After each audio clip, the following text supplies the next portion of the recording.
ایک تو یہ پوچھا تھا کہ کوئی کراچی آنا چاہتے ہیں میاں بیوی، لیکن یہاں ان کے لیے یہ شہر اجنبی ہے،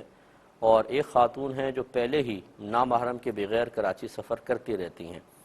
تو کیا وہ اس کو اپنے ساتھ لا سکتے ہیں کہ وہ تھوڑی سی گائیڈ لائن وغیرہ فراہم کر دے؟ تو کیا حکم شرع ہوگا؟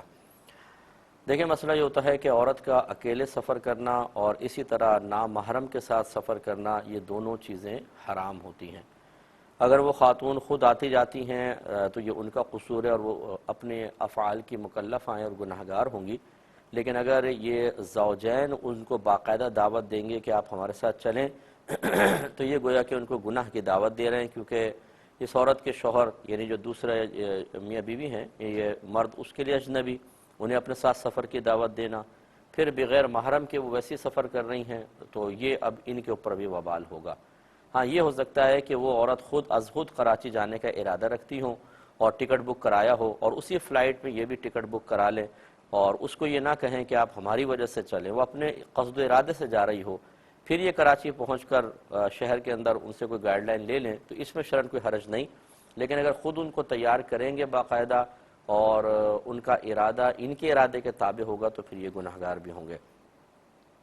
ایک انہوں نے کہا کہ بعض اوقات اسکول کالج والے بچیوں کو پکنک وغیرہ پہ لے جاتے ہیں، بڑی عمر کی بچیاں ہوتی ہیں، یعنی جوان بچیاں ہوتی ہیں، تو ایسی لڑکیوں کا پکنک پوائنٹس وغیرہ پر جانا کیا شرعی حیثیت رکھتا ہے؟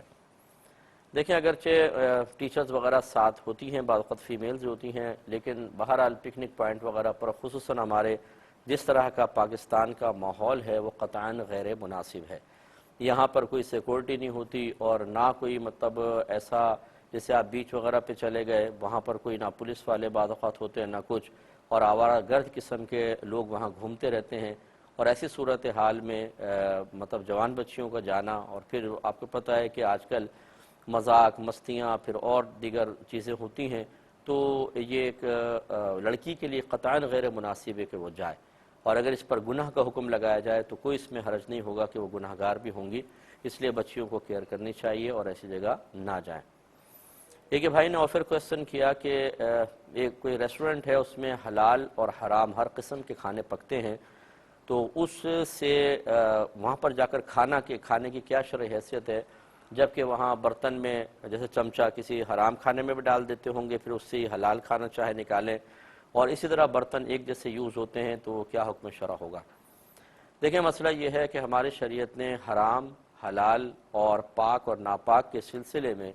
ایک شرعی ضابطہ بیان کیا ہے کہ ہر چیز اپنی اصل کے اعتبار سے حلال ہے اور پاک ہے، اور اس سے نفع حاصل کرنا جائز ہے۔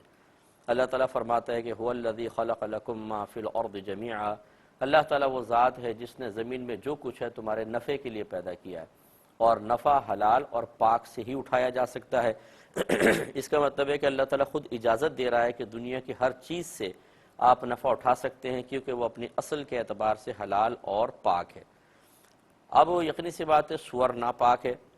اور شراب ناپاک ہے،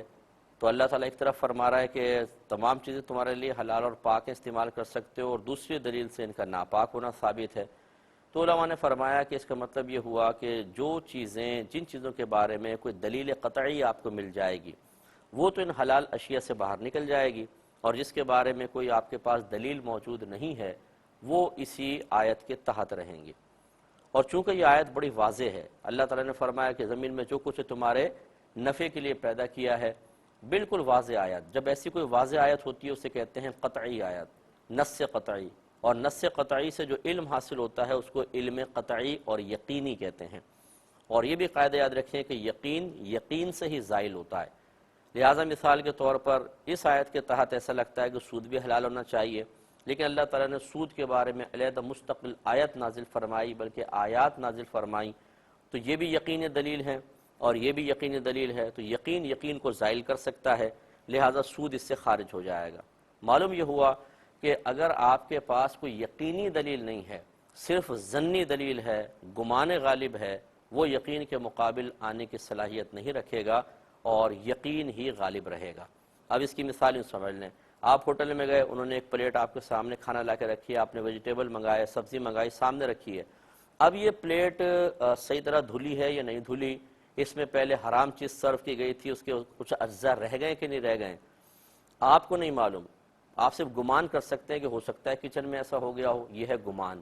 اور آیت یہ کہہ رہی ہے کہ تمہارے لیے ہر چیز سے نفع اٹھانا حلال ہے اور وہ تمہارے لیے پاک ہے۔ اب آپ کا یہ گمان اس یقین کو زائل نہیں کر سکتا، لہٰذا یہ پلیٹ بھی آپ پاک ہی تصور کریں گے اور آرام سے کھا سکتے ہیں۔ تو اب یہ خلاصہ کلام یہ ہوا کہ اگر تو آپ کچن میں خود پہنچ جائیں اور اپنی آنکھوں سے دیکھیں کہ اس نے کوئی گندا گوشت تھا، مطلب ناپاک گوشت، اس سے چمچہ نکالا اور سبزی نکال کے آپ کو دے دی، تو یہ تو آپ نے آنکھوں سے دیکھ لیا، تو دیکھ کے معلوم کرنا یہ بھی یقینی دلیل ہوتی ہے، پھر تو آپ اس کو حلال نہیں سمجھیں گے۔ لیکن اگر آپ کچن میں نہیں اور اس نے آپ کے سامنے کوئی چیز لا کر رکھ دی ہے تو آپ سمجھ لیجئے کہ یہ اب آپ کے لیے حلال ہوگا، اس لیے کہ آپ صرف گمان کر سکتے ہیں، آپ کو یقین حاصل نہیں، اور آیت جو ہے یقینی وہ بتا رہی ہے کہ آپ اس سے استفادہ کر سکتے ہیں، لہذا